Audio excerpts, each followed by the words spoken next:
السلام علیکم ورحمۃ اللہ وبرکاتہ۔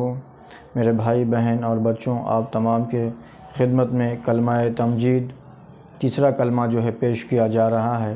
اللہ تعالی ہم سب کو پڑھنا پڑھانا سمجھنا آسان بنائے۔ یہ کلمے جو ہے ہر مسلمانوں کو جو ہے پڑھنا اور سمجھنا یہ بہت ضروری ہے۔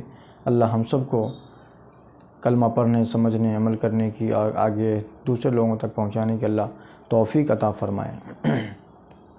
کلمہ تمجید۔ اعوذ باللہ من الشیطان الرجیم، بسم اللہ الرحمن الرحیم۔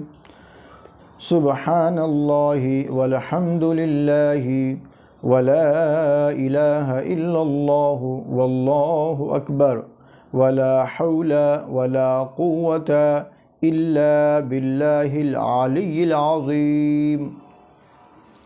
ترجمہ، ساتھ میں ترجمہ دیکھیں گے کہ ترجمہ کیا ہے۔ ہم اپنی زبانوں میں ترجمہ اس کا ٹرانسلیشن جو ہے سیکھیں گے۔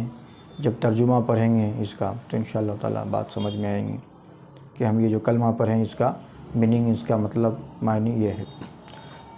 اللہ تعالیٰ کی ذات ہر عیب سے پاک ہے اور تمام تعریفیں اللہ کے لیے ہیں، اور اللہ کے سوا کوئی معبود نہیں، اور اللہ سب سے بڑا ہے، اور نہیں ہے گناہوں سے بچنے کی طاقت اور نیکی کرنے کی قوت مگر اللہ کی توفیق سے، جو بلند ہے، عظمت والا ہے۔ تو یہ ترجمہ کا، یہ کلمے کا یہ ترجمہ تھا۔ یہ اللہ تعالی ہم سب کو پڑھنا پڑھانا سمجھنا آسان بنائے۔ وآخر دعوانا ان الحمد للہ رب العالمین۔